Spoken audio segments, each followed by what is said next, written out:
Dans cette vidéo de propagande, Hervé Gourdel est entouré de 2 hommes armés de Kalachnikov.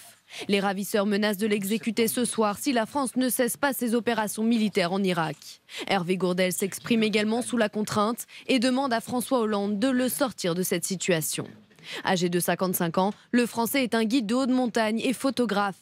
Parti faire une randonnée en Kabylie, il a été enlevé dimanche soir dans le massif des Ouassifs, entre Bouira et Tizi Ouzou, une région connue pour être un maquis où se trouvent des islamistes.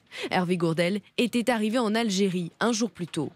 Dans cette vidéo, les ravisseurs disent appartenir au groupe djihadiste algérien Djoun al-Khilafa, les soldats du califat. Dissidents d'Al-Qaïda, ils ont rallié l'État islamique il y a quelques semaines.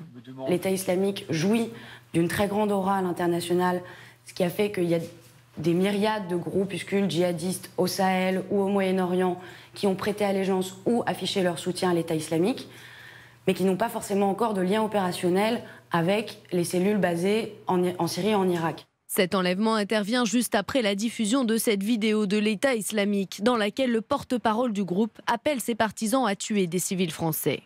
Dans un communiqué diffusé hier soir, l'Élysée assure que la coopération est totale entre la France et l'Algérie à tous les niveaux pour tenter de retrouver et de faire libérer l'otage français.